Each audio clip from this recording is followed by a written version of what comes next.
Welcome please to the JVG podcast, where these G's are gonna spread their seeds of knowledge about the league. It's flourishing with these. These funny catchers seem to be well read, esteemed and honest. Like the man himself, Jeff Van Gundy. They are high IQ, so cerebral and funny. So if you're on the bus, just border on the dunny. Listen to the JVG NBA Tribute Show. Hello and welcome to the Jeff Van Gundy NBA Tribute. The Jeff Van Gundy Tribute Show, brought to you by the Deep 2 Podcast Network. My name's Marco. I'm here with my co-host Lucas. Lucas, how are you? I'm okay today, Marco. How are you? I'm pretty good. I'm feeling pretty good actually. Oh, really? Yeah. Why? Well, you know, I don't know why, but I do know why I'm not feeling pretty bad. Again, why? We broke our cardinal sin in the second episode of the new era streak of the podcast. ends at one kill streak, and we got dinner before the pod. If you're friends of me or Lucas, you know we're big fans of the My Macca's app. Oh my god! Not a sponsor of the episode, just a big fan of the product that they put out there. And yeah, we just got a little something to eat before the podcast. I had a small McChicken meal, and Lucas had a medium cheeseburger meal, both with a vanilla Coke for the drink. And it was just the perfect amount of food to have before the podcast, I think. I would agree. I was there at the checkout. I was scrolling up and down. Yeah, you were taking your time at the checkout. And too. why was I taking my time at the checkout too? I was like, should I add a chicken and cheese for $4? I don't know, man, because the deal through the My Macca's app, again, not sponsored, was $5 for the medium McCheeseburger meal. And so, I don't know, I do know. Since getting the My Macca's app, and you touched on this before the show, I haven't bought a full price Macca's thing probably since I got it 2 years ago. Really? You think you haven't in 2 years? Crazy. I haven't paid full price for anything at McDonald's. Right. In 2 years, That's I would say. Insane. Yeah. Because I would say my streak's a lot more recent. Okay. I'd say the last few months I've been like, I think since we got back from Europe, I think I've only bought through the deals. Yeah. But like, sometimes you're just so hungover, man. And you need your thing. Yeah. You need your large McChicken meal with an added slice of cheese and vanilla Coke for the drink and a side of a Big Mac sauce. How much is that? Oh, so much money. Yeah. I want to say like $15. So here's the thing. Okay. So you live so close to the McDonald's. Yeah.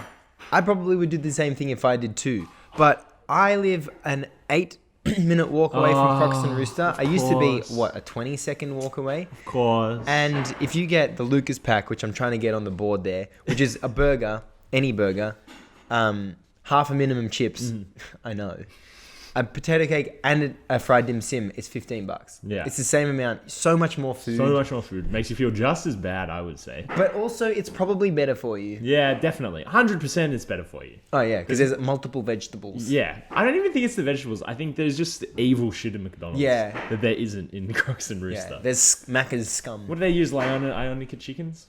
Yeah. Oh, no, Lilydale these days. Oh, Lilydale. Still preservative free. Really? No, I don't know. Potentially. So this is what it sounds like after we've had Macca's pre-show. And honestly, the main reason I suggested we should go pre-show, but you also were thinking the same thing. I'm not going to say it was only my idea. Was to have the Coke before the show. Yeah. And I think that has paid off in a big way. Anyway, that's enough waffle from us. Let's get on to some more waffling. This episode of the JVG Tribute Show, I know, dropped the NBA. I'm feeling a lot lighter as well. There has been a recent trade in the McBasketball Association. Did we want to get onto this first? Yeah, let's talk about this first. So, I mean, as you're well aware, Damian Lillard was traded from the Portland Trail Blazers to the Milwaukee Bucks. And then subsequently, Jrue Holiday, who was part of that trade to the Portland Trail Blazers, was then moved on to the Boston Celtics. If you want to know the sort of, I guess, the ins and outs, the mechanics, and the very early, like, you know, how does this fit? Is it worth it? Of those two trades, there are 2 episodes on the Deep 2 Podcast Network's feed that talk about that, which I'm sure you've already listened to. So, you know, don't worry, I won't wait. But yeah, we obviously these are such seismic moves to the NBA that we wanted to, talk about some things, maybe like how this makes the league look in the sort of wake of these two trades. But yeah, Lucas, what's your sort of initial reaction to this? My initial reaction is Ned making extra noise? So if you guys can pick that up in the background, Please let us know. please let us know. He's being so loud. It shouldn't be that loud to chop. I would know this is a fact as someone that's chopped before. You know, he's like getting the length of aluminum foil, and then he's just like testing its strength by like Yeah. pulling it apart a couple of times. So my initial reaction, I think my initial reaction to the Dame trade first was not as strong as it would have been earlier in the off-season or potentially at the trade deadline. Like, if this happened in the very middle of free agency, I think I would have gone crazy. Or if this happened at the trade deadline, I would have gone crazy. And I feel like it's been more of a slow burn for me, whereas I don't actually... until I think the season starts, I won't fully be oh fuck, Dame's on the Bucks. Yeah. And now Jrue's on the Celtics. But I think the thing that I've been thinking is fuck, the NBA is so cool. Yeah. The NBA world is there's non-stop, there's so much entertainment, there's so much shit going on all the time. There's so much drama.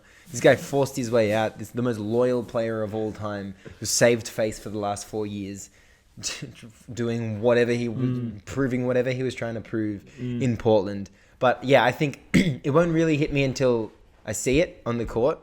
And yeah, I think the other main thing is just how fun it is to be an NBA fan. Yeah, 100%. I think it's so interesting, that loyalty thing, considering this involves Giannis Antetokounmpo as well, because he's always been cast as super loyal player. You know, they picked him 13th. He was this weird skinny Greek guy, and now he's fucking MVP, NBA championship, brought a chip to Milwaukee after 50 years.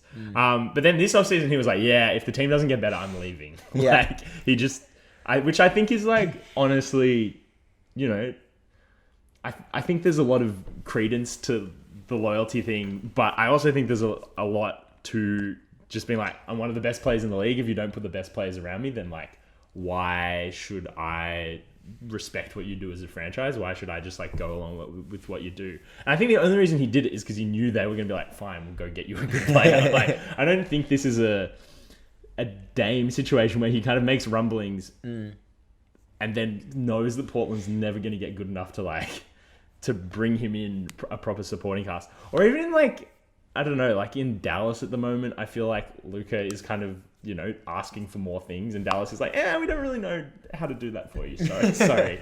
I think Giannis only said that because he knows the Milwaukee franchise was able to pull this off. And I think it's just such a good sign for the rest of his career, because it means when Dame retires, he'll be quite old at that stage, but you just trust this franchise to bring in someone else to help him later down the track. They know how rare it is to get a player like him, and how rare it is for a franchise like them to get this window, and so they're just going to maximize it the whole way through. I don't think there hasn't really been a point since 2018 that they haven't been trying to put the best possible team around him. Yeah I like that constantly trying to compete thing. And great point about the Mavs being they don't know how to make those moves and how to become competitive. That I also love that point about Giannis teased leaving because he knew it would make the Bucks do something. Yeah, exactly. Do you reckon that's why he did it? 100%. That's awesome. 100%. And I think it's not even I'm blackmailing you into getting me a good player. I think he's I know this franchise will do this. I know you can pull this off. If we didn't have the resources to it, I wouldn't be doing this. Yeah. You know, I wouldn't be making rumblings about how I'm unhappy. I might still leave in free agency, but I think he 100% did this because he knew that it could happen. Awesome. I love that theory. What are your feelings on the Lillard side of things? Leaving Portland and then also joining the Bucks. Yeah, I think he leaves Portland, you know, having given them absolutely everything. I don't think his lack of material success there is at all his fault. Yeah. And I think you know, I actually don't think a lot of genuine Portland fans will be angry at him for this either.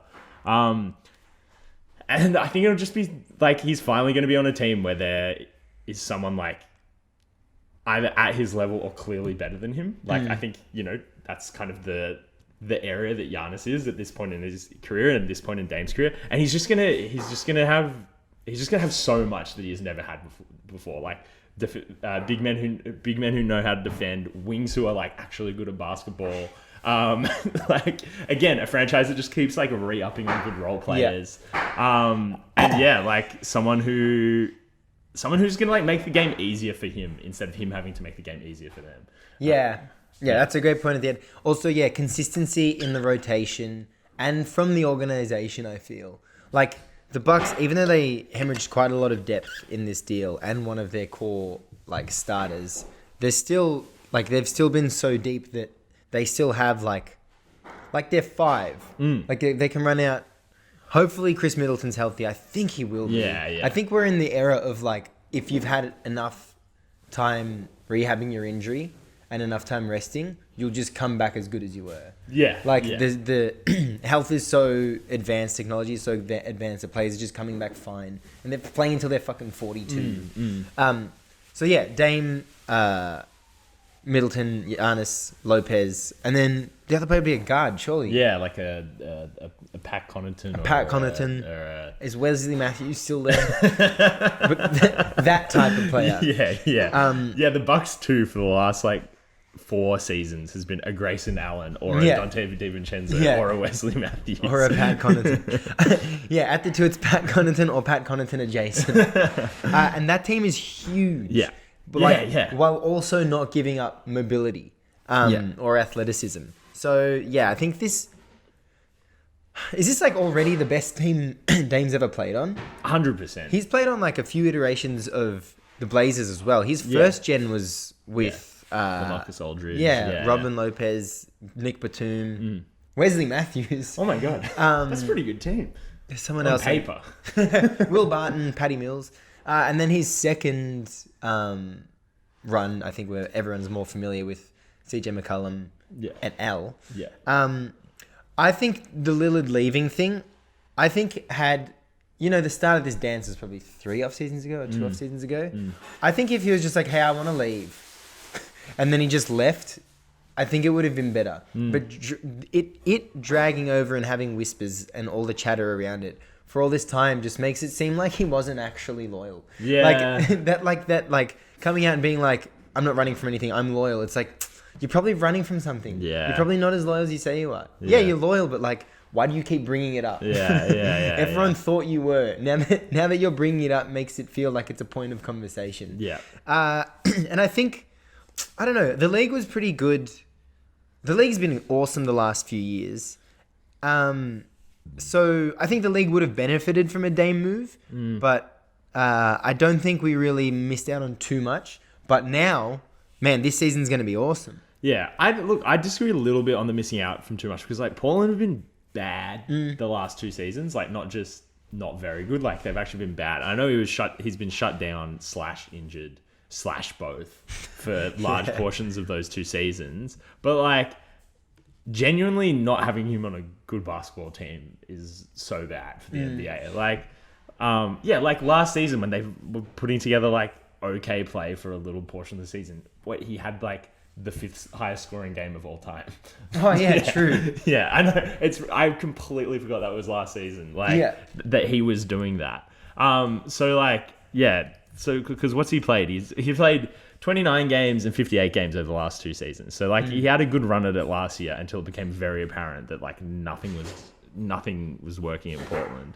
And that's just shit. Like it's shit that like he could have been available for 80 games last season and we only got to see him in 58. Like because he is one of those like special entertaining players and he will make a team that he's on special and special and fun to watch. And like keep eyes on, it makes people watch that franchise as well. Not that the Bucks don't need that. Like that's not necessary at all. So I don't think it's good in that regard and this like kind of concentration of talent. But like you said, the league's been so good anyway. It's not unbalancing the league or anything like that. It's making already one of the best teams in the league quite a lot better. Yeah. But like it's not this like huge sort of throw of the balance of the league, I don't think. I don't know if it's quite a lot better, but it is better. Yeah. Like losing Jrue, that's such a hit to your team. Adding Dame is such a clear jump in terms of scoring, which I feel like has been the Bucks' issue at points over the last few years, especially getting coached by Budenholzer. Like some of the way they run their offense is just like it's so confusing. Like sometimes I get the idea, but I just don't understand why you would do it. Yeah. But I think Dame is pretty much always guaranteed a good shot. Yeah. Or sorry, Dame is a guaranteed good shot for your team if he's on the court. So I think it makes them a lot better offensively in scoring. And I actually think that... I think Jrue has a case for being the best defender in the league. He has to clearly be the best on-ball defender in the league. Yeah, 100%. And yeah, losing that, they no longer have that. But I think they can make up for that by committee and having that like incredibly talented defensive front court, solid defensive two, and then I don't know. I think Dame has the potential to be not the potential. I feel like Dame's got that like he can defend in big spots, but like I don't know. He's also mid-30s now and short. He said in an interview, which we're really applauding Damian Lillard here, but he is still very, very, very cringe guy in a lot of respects. But he said in an interview, he's like, I really feel like my defense has gotten better as I've gotten older. And buddy, it hasn't. I swear. I think it's exactly what you said. Like, man, he's got a great name, by the way. Have you ever read his full name? Damian Lillard. Damian Lamonte Ollie Lillard Sr. Oh, Ollie. Yeah, also it might be Lamont. Surely Lamonte.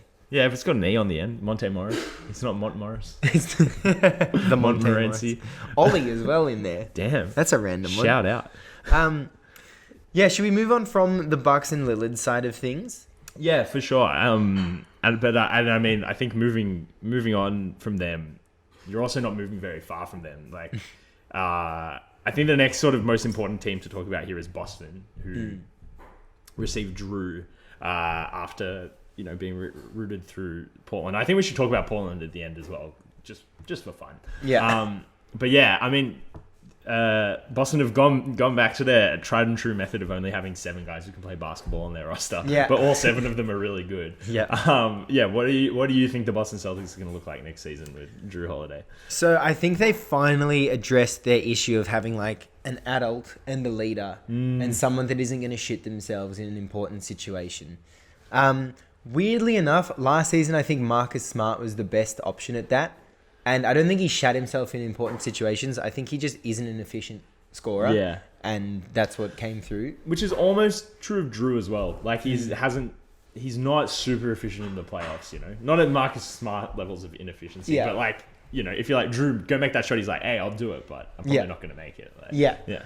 And I think the effect that it'll have on Tatum and Brown is awesome. It's massive. And yeah, defensively, the Celtics are like fucking out of their mind through the roof. Such a good team. I think this probably does make these two... this has to make these two teams the 2 best teams in the East. 100%. And that's so fun when there's like that much of a like roster shift at the top end of a team at the top of a conference when there's like that much of roster movement. Especially to like the starting lineups of 2 of the East's favorites. And I don't know, weirdly I feel like they can look pretty similar to last year, like stylistically. But I just think Jrue's lead, like having a leader on the court that isn't a fucking... You know how there are some of those like self-proclaimed leaders in the NBA that like have that hot head to them. It's like, oh, you can't get the good without the bad. You can, and it's Jrue. Like you can just get the good. Yeah, 100%. And I think that'll rub off on the rest of the team. I definitely agree with you. I think, I think anyone in charge of the Boston Celtics makes this move when it's offered to them. I do think they lose maybe more than is being discussed. Or I don't know, than I think a lot of people are recognizing. So like, this offseason, they gave up like draft compensation rotation guys. Sorry, like out of rotation guys don't care, but they gave up Marcus Smart, Robert Williams, Grant Williams, and Malcolm Brogdon for Jrue Holiday and Kristaps Porzingis.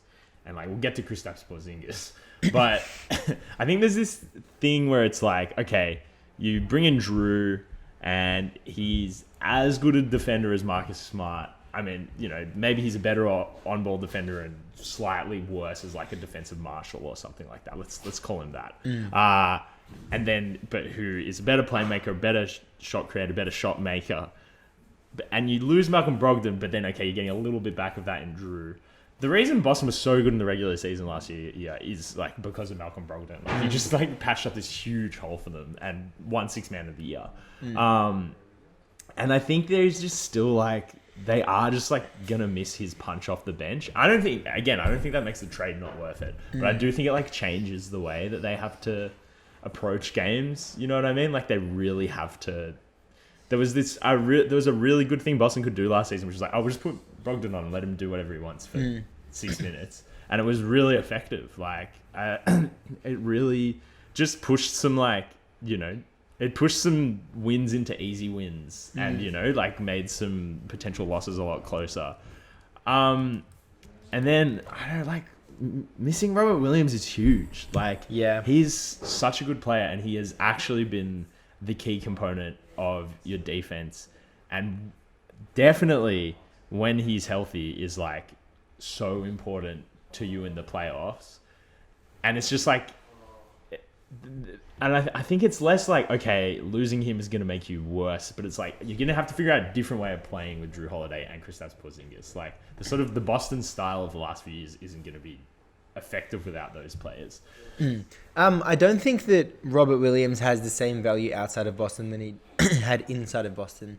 So although I think it's a loss to them, I don't think it's the biggest gain to another team. I think he was perfect for that team. 100%. I also don't think people know what it's like to have Kristaps Porzingis on their team. I think it looks good from the outside and the numbers always look good, but like the day-to-day life of having Kristaps on the team, he's just like, he's a star for 16 minutes in a game, but he probably averages 34 minutes in a game, so the other 18 he just loses himself. He's super inconsistent. Yeah, he is like, he was the best player on the court for the Wizards, like, which isn't saying too much, but like, even in games against opponents that were better than us, he would have all these stretches where he was the best player in the court, but then he would just get taken out of a game. So, yeah, I think that inconsistency is going to come through, especially in like bigger moments, because he's never really been in any. And then I think it might be a bit too much reliance on Al Horford in the playoffs, which is It's crazy. He's so old. Will he be 38? He might be 38 at that point. He's currently 37. Yes. Why did I think? Oh, yeah, he'll be 38 by the time. When's his birthday?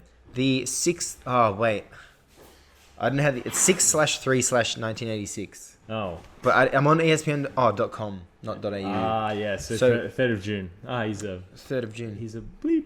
Yeah, he is a bleep.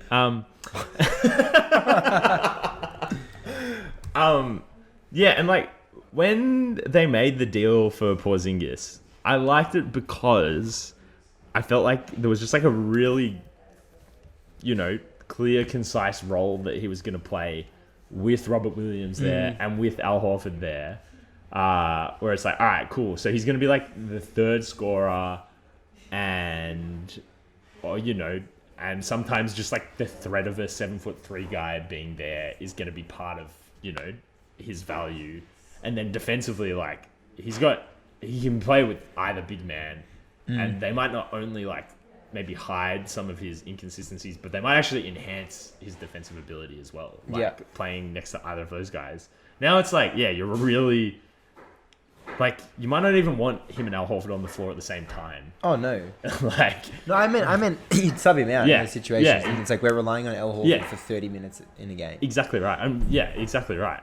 And then it's like, okay, yeah, we can't hide him. We can't hide him with another player. We have to like bench him essentially. And like I still like the fit on offense in theory, but yeah, I see what you're saying. He is just not going to show up in big moments. I mean, again, big fucking cop out, but you really have to see how this team works. I feel like Dame and Giannis, for example, I can just imagine exactly how that's going to go, and it's going to go pretty well, I think. But this team, I'm like, I don't know what type of basketball they're going to be playing. Like, I feel like despite having two, like, kind of co-stars in Jason Tatum and Jaylen Brown, this team's style has revolved so much around his role players these last 2 seasons. and like now, like half of them are gone, and you've got two former All-Stars in there now. Yeah. You're like, who are very, very different in mindset, and then different Jrue is kind of doing your Marcus Smart and a bit more role. Yeah. But like Kristaps is as far away from a big man as you can, like, as Robert Williams is a big man as you can get, and like even in another corner from Al Horford as well. Like there's kind of no. We don't have a case study for what he's going to look like on this team at all. Yeah, there's been quite a negative chat about the Celtics, but like, I also think the main positive is this has to be Jaylen Brown and Jason Tatum's best third teammate ever. Yeah, like right, you could make the Kyrie argument, but man, that Celtics team looks so much better without him. Yeah. And yeah, I just think that. Well, I guess also they were like second and third teammate to Kyrie in that situation, right? True, I guess. Him being the Yeah, third and they're teammate. also X amount of years older since they had him. Yeah. And the team is much different. And now, they've also taken like a few steps to like, they were the team of potential, and now they're the team of now. Yeah. So I think it's also credit to the Celtics for like making a trade and like getting focusing on their top end. Yeah. And then I think there's a bit of like figure out the bottom of the rotation later. Yeah. And like if we're saying there's 7 players in this rotation currently. Yeah. And I think that makes Peyton Pritchard one of them. So I don't think it does it?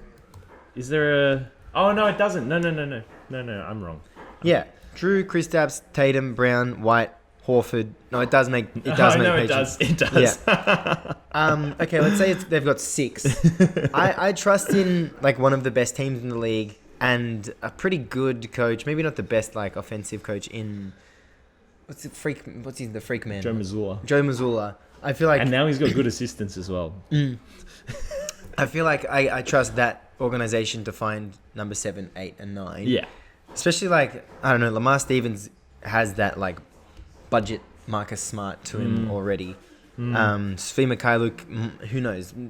These players that are like good shooters or advertised as good shooters always seem to have insanely good shooting seasons when they join one of the best teams in the league. Yeah. So I think they'll find the bottom of their rotation, but yeah. Also, in the Ime Udoka season, they didn't have to. Like, they made the NBA Finals without ever finding that 8th guy, really. And now the top end is so much more talented, even than then, that there's no reason that you can't sort of, I genuinely think it's fine if you're playing Sam Hauser and Luke Cornett during the regular season. You're still going to win heaps of games. And you're right. We're doing a lot of negative self-talk about Boston here, but they're still going to clearly be the second best team in the East.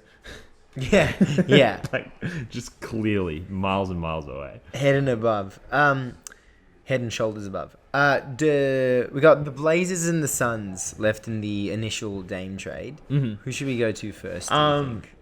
Should we go to the Suns? Yeah, let's go to the Suns. They got rid of Ayton. They did it. What was I feel like similar amount of time, like similar timeline of Lillard wanting out was also Ayton wanting out. Yeah. Maybe Ayton one less season. Yeah. I think that the value going into the Suns is the depth.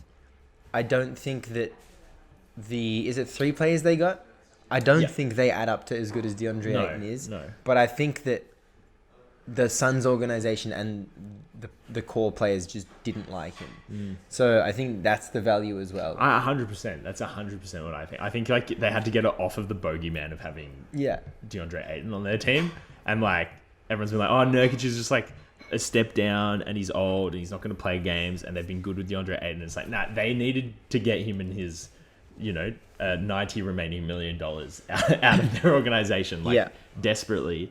And like, there just wasn't really like a huge market for him, in at any point. And here they've at least gotten like basketball players who will, be able to play in the rotation for the Phoenix Suns, a team that desperately needs basketball players because they just don't have very many of them either. Like, talking about top heavy, this team just like does not have a roster. I think as much as kind of bad as this looks in one way, it is just absolutely what they had to do. Yeah. I don't know the fit of Nurkic with the three wings being Beal, Booker, and Durant. Like, you obviously want like a traditional center, a traditional defending center, rim protector to go with those guys, or like a switchy 4 that can get rebounds. Yeah. Like fucking Jock Landale or something. Yeah, Or like a high yeah, energy yeah. 4 that can go out and defend on the perimeter and defend in pick and rolls. Yeah. So I don't get, the Nurkic fit there isn't like the best thing ever. But also, man, and the Ayton fit was kind of, should have been perfect. It should have been ideal. And then if you can get like 15 minutes a night from Nas Little, Keon Johnson, I'm not too sure what his viable deal is. Absolutely not. But he's a first round pick who was bad in the G League. I think is the sum of Keon Johnson's parts. It's as good as it gets for Keon Johnson. But yeah, it is the cash off, and I don't know. I think Ayton's career is gonna progress to the point where it's like, wow, the Phoenix Suns gave him up, and that's all they got in return. Yeah. But I also think that Ayton might have a career that's synonymous with like losing. Yeah. But like, always looks better. I feel like he'll always look like a top 10 center, playing on bad teams. And there was another player recently. I think it was Kyrie. I was thinking about, where I was like, man, there are some players that just like always look like the team that's trading them away is losing the trade. Yeah. But it keeps happening over and over again. Yeah. And I get the feeling Ayton could be one of those players as well. Yeah. I don't know if he'll be. I think there was just so much bad will between him and the Suns organization. And I think he's going to go into Portland and be like, man, I think I was, not regret it, but, be like, I was right on the verge of something with, I mean, he was there. He made the NBA finals with them. And like, I don't think he's going to get anywhere near that with Portland. I don't think, I think Portland are telling him this at the moment, but I don't think he's the starting center when, Scoot and fucking Anthony Simons taking them to, I don't know, the Western Conference semifinals or whatever. But I also don't think that, he is going to have the same negative effect he does there. But who knows?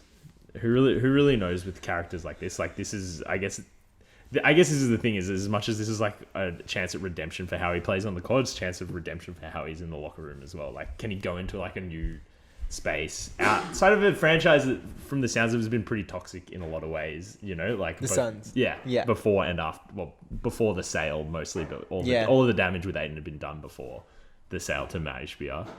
True. But yeah, can he go in and just, bring a new mindset with him, I suppose. Yeah, I think that new situation thing is beneficial for a player like this, because it's he's not really carrying the baggage from the last team to this one. Yeah. So I guess, I think the thing we'll find out is that if it's a character thing or if it was a situation thing. Yeah, exactly. Yeah. I had one more thing to say about it.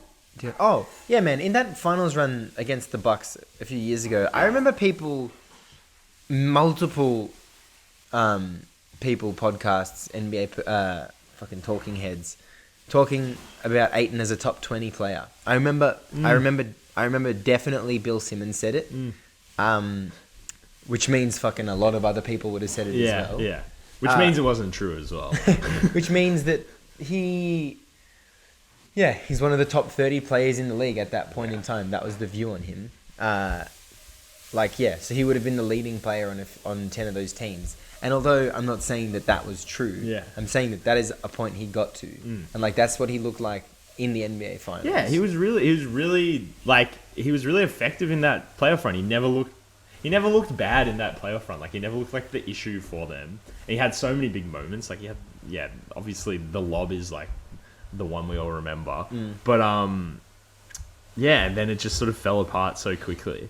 But yeah, you're right. You can't do that. You can't do that with no talent.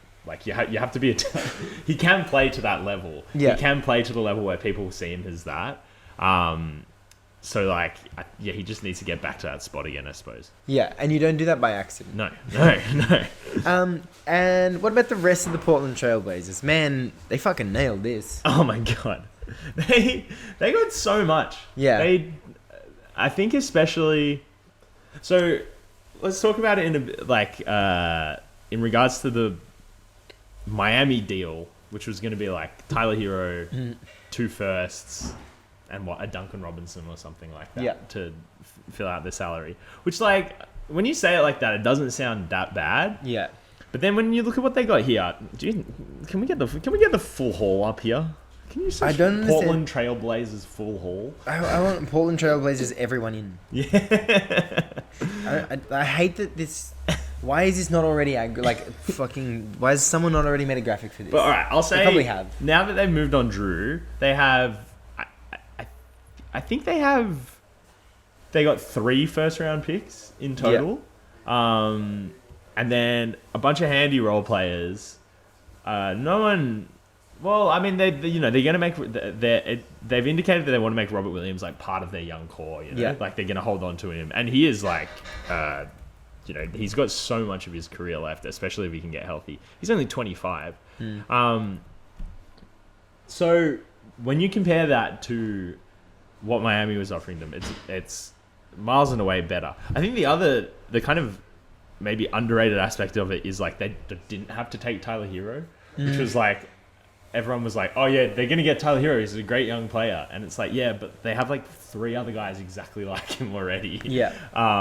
And he is owed by far the most money out of all of them. Why would they want him? Like, he's just immediately going to become surplus to requirements and kind of... I mean, he's one of those funny contracts where he's a good player and he's getting paid a lot of money over a lot of years that, like, nobody really wants to have him on their team. Like, there isn't really a market for him. So I think just avoiding having his contract on your books is like a win in itself. So just such a market improvement from what Miami could offer them. Yeah, so it's 5 first-round picks, with 2 of them being pick swaps with the Bucks. Yeah. DeAndre Ayton, Tumani Kamara, my guy, Robert Williams III, and Malcolm Brogdon. And then they also gave up Nurkic, which is, I'm happy to say, nothing. And then Nas Little and Keon Johnson, which I'm also happy to say. Let's just call it consequential. Yeah, actually, and that's wrong. You brought in Ayton and Robert Williams. You brought in 2 players, like, under the age of 25. Yeah. With high prospects. You had a trade with 3 centers and you got the 2 best. Yeah. And you gave up the worst one. Yeah, this is great. What do you think Portland's going to look like this year? Well, like, it's weird because they can kind of just, like, compete. Yeah. Not compete, but, like, they could make the 8th seed. Yeah. They could win regular season games. Yeah. Their backcourt is quite thin. I think that Jalen Green and Redacted from last season would have had a field day against Scoot and Anthony Simons. And likewise, and vice versa. Yeah. It would have been like it'd have been 70 points on 60 shots each way. It would have been 140 shots on 140 points on 120 shots between the 4 of them.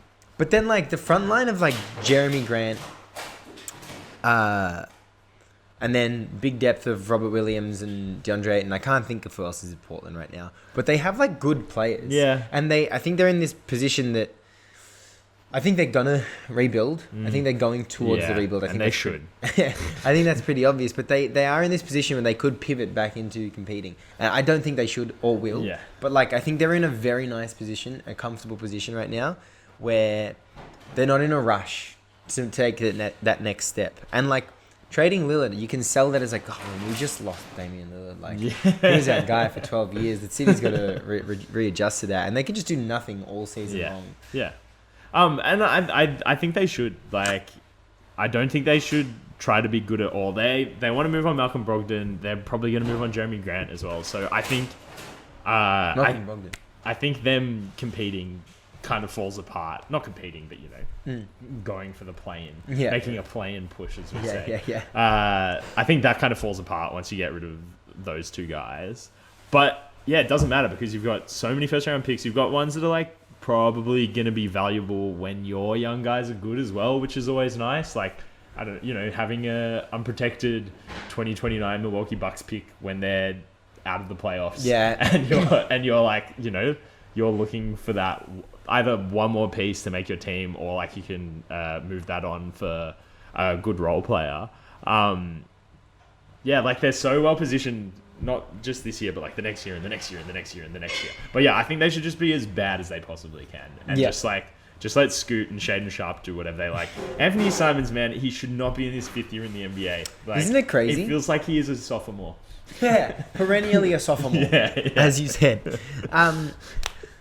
Huge loser of this trade. I actually hate when people do this, when they go on national television or whatever, and they'll be like, I'm watching ESPN. Yeah, and they'll be like, oh, the Blazers, the fucking, what was the initial deal?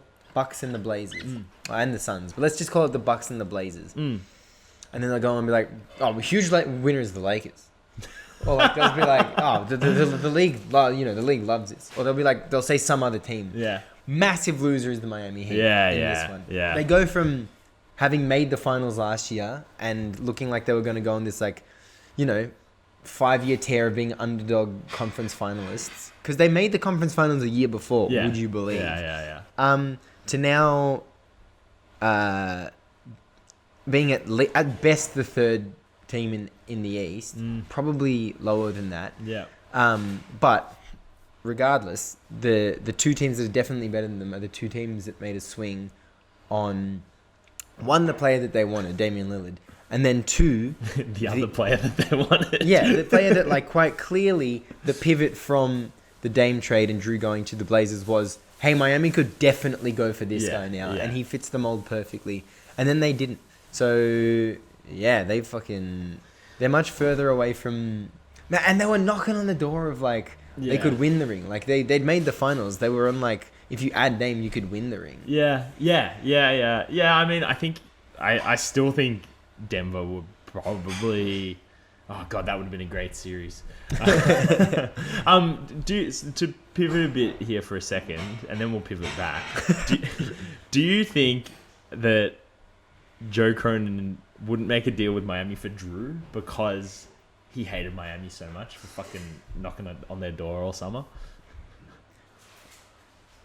No, surely not. No, me neither. Yeah. I think Boston had a better deal. Yeah, oh my god, by far and away a better deal. Yeah, this is why I wanted to pivot and then pivot back. Because it's Miami didn't have anything to offer. Yeah, no, I think the fact that they weren't in a rush really benefited them. Yeah, 100%. They could just wait for the best deal, and then the best deal came. It's so good that GMs have realized that as well. That you don't have to rush to move your star player. Yeah. I think the Ben Simmons fiasco is going to had already such a good domino effect on the league. Where it's the player actually ends up in a situation where, the reparations are equivalent to his talents. And then a Dame to Miami, I mean, we've been talking about it for 3 years. Dame to Milwaukee is just so much more interesting. Yeah.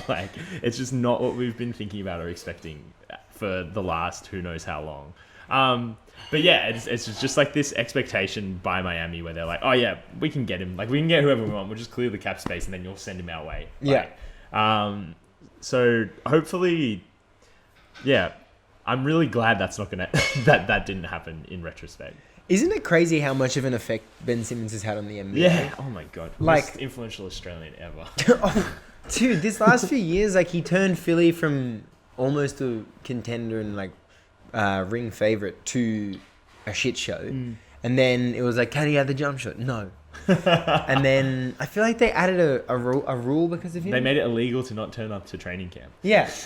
And then that one thing, and then what do we just talk about? Because Daryl Morey was fine, I'll just wait. I'll just wait until the right trade comes along, and then it came along. It's really annoying the effect he's had on the landscape. We should stop talking about this. Yeah. Well, I just wanted to, just on the Miami point. Oh yeah.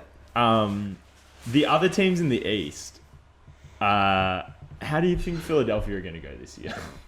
Bad, poorly. Yeah. It's going to be fun to watch that as well. Yeah. Because they didn't do anything. They didn't do anything, and they weren't good. The 2 best teams in the... Well, okay, we said Miami made the finals, but let's... the 2 best, most talented teams in the conference both got so much better. Yeah. And you didn't do anything. You added, I want to say, Patrick Beverley and Kelly Oubre. Not to mention... That's what I want to say. Not to mention James Harden didn't go to media day. No, he didn't. And he said, "I will." What was the poison? It was I will never play for an organization. I'll never work with Del Marie again, or something. Exactly. Right. That something to that effect. It was actually one of my favorite moments of the offseason. Yeah, and if you didn't know what he's talking about, go check out our other episode. Speaking of media day, Jimmy Butler. Yeah, dude, he's actually the best guy of all time.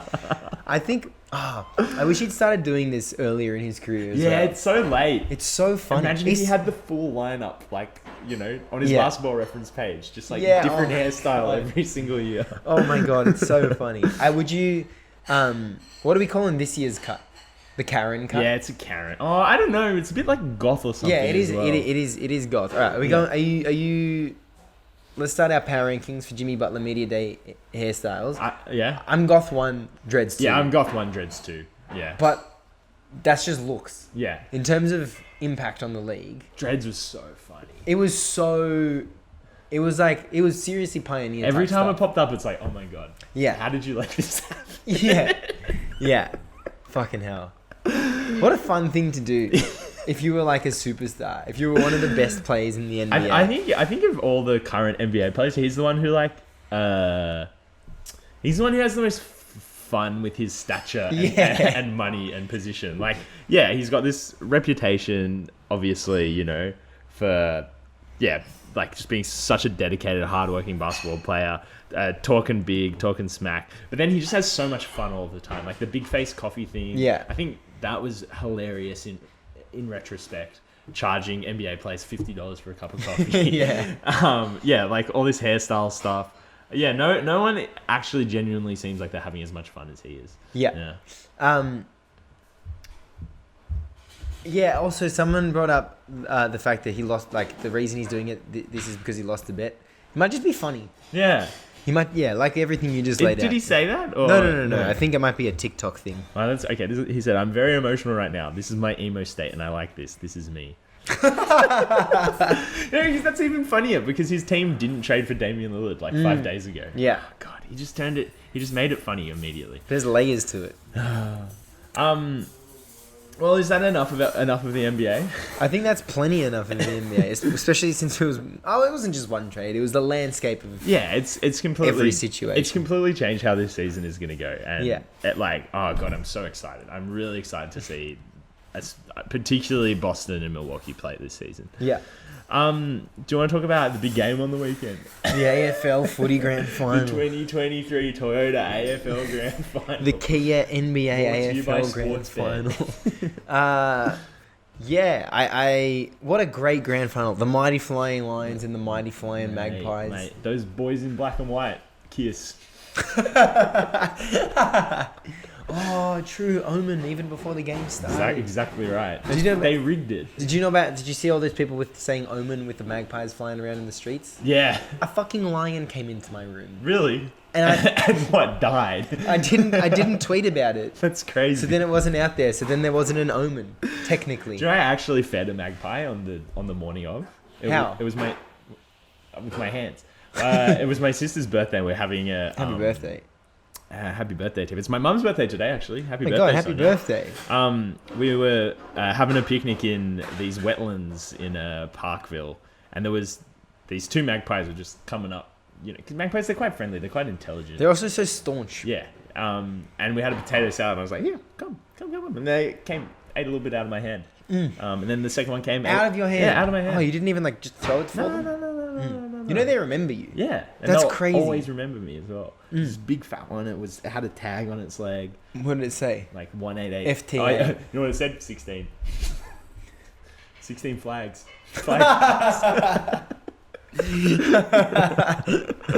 that's an omen. But yeah, such a good game, Lucas. What can you tell us about it? Wow, dude, probably the best Toyota AFL Grand Final since COVID. Yeah, easily. Since the coronavirus hit Earth. Easily. We've had a couple of quite lackluster ones, not because of the vibe. I'm not going to tear someone down for saying, oh, the Grand Final was on Optus Stadium. Oh, the Grand Final was played on Zoom. That one was pretty bad. They're all Grand Finals, but this was just a great game. And I tipped Collingwood going in.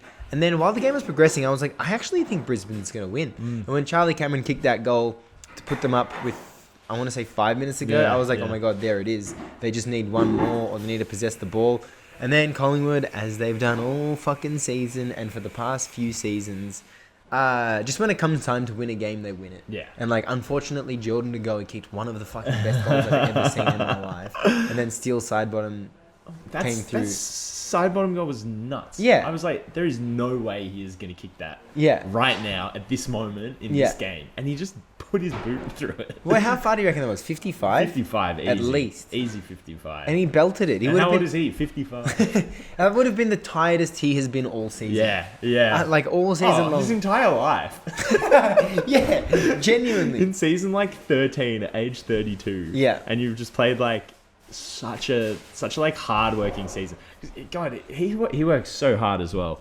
And then to put your boot through it like that. What was garlic bread? No, it's just asking if I'm cooking. Oh. But yeah, fantastic game. And yeah, I agree with you. I was like, I think Brisbane are going to win this. I'm kind of happy that that's what's going to happen. But you just knew there was too much momentum in Collingwood from like the season, the game, the occasion, the crowd, everything. Like, I don't know how they could have lost it with all of that going for them. Being the club that they are on the list that they have, if you will. Now, this being an NBA podcast, we need to get the hot takey type stuff. We need to blend that into the AFL's culture. Of course. Should Scott Pendlebury retire? I'm thinking purely from the legacy point of view. Absolutely, yes. Okay. Or he should go to the Lakers. I want to see. It doesn't say 383 games. Legit, the only. God, that's fucking heaps. Yeah. The only reason you would continue is to hit 400, and I actually think that's worth it. And I might go back on what I just said. No, he should definitely hit 400. Also, he's still good. Like, yeah. He's still really, really good. I still think he's better than like 20 players on Essendon's list. No, maybe more. No, more maybe than that for sure. Maybe like 30. He would be in our he would be comfortably in our best 22 for like 2 years, or 3 years, and that's not just including players getting better. That's including him getting off the time. Depressing. I didn't want to but actually, no, he is like an integral part of this premiership team, and he's hasn't had his spot taken away from him, and it's not looking like he's going to have his spot taken away from him. So I actually go back on everything I said. Yeah, and he should hit 400 and try and repeat. Yeah. 100%. He should go for the repeat. You should always go for the repeat. They should try and bring in some all-star talent in the off-season though, for sure. However, his debut was against Brisbane at the MCG. Really? Round 10, 2006. No shitting. Now, wouldn't that be No something? shitting. Did he win a premiership in that game as well? No, but I saw a Magpie earlier in the day. How good was Bobby Hill? That was such insane. a good game from him. I remember he'd kicked 4, and I was like, all right, it would be a bit of a cop-out if they gave the Norm Smith to this bloke just because he kicked 4 goals. And then he had like so many tackles and smothers, and then took like, God, taking a running backwards specky looking into the sun like he did. Yeah, it's got to be one of the hardest things to do, and you do it on the biggest game of the year. Yeah, just give him the 3 votes already. He also had 5 goals, didn't he? No, he only had 4. Only. Yeah. He kicked all 4 in the first half, which is the most anyone has kicked in the first half of an AFL Grand Final ever. No shit. Yeah. Damn. Yeah. I don't know who else would have even been. No. Like, he was clearly the best player on the field. Like, Yeah. I don't know. Yeah, I don't know who else he would be sharing the votes with. Yeah. Maybe Darcy Moore. Nah, but it was a bit more. I don't know. A bit more vibe for Darcy Moore. Yeah. Actually, no. Both of them just like popped up in the most important, biggest moments. Yeah, exactly. It was weirdly good Jack Crisp. Who would have won it if... God, dude, he was so good all finals. Yeah. Because I knew he was good, but I didn't expect him to be like one of their best players every single game. It was crazy. He was always around the ball in big moments. And who would have you given to if Brisbane had won? Shit, man, I don't know. I have no idea. I actually don't know. I think Josh Dunkley, because he had some really nice tackles. Yeah. He was working the hardest. Potentially. But they didn't win the game, so Yeah. that really says something. Yeah, so you know what? I guess we'll never know. Mic drop. So good that footy's back though. I can't believe it as well. How's Wait, when's goods? the next game on? How's goods? Footy's back. All right. Any other thoughts you have for us, Lucas, or should we leave it there? No, I think we should leave it there. If you haven't listened already, had a great episode with of the W with Jade Melbourne and actually Marco. I think. Are we still going to do that? Record that? Yes. Perfect. Okay. Or we already have. And we already have. I can't believe what we talked about. So exhilarating. So if you didn't listen to that, listen to that. But that's it. Cool. Good speaking to you, pal. Likewise. Ciao. Bye.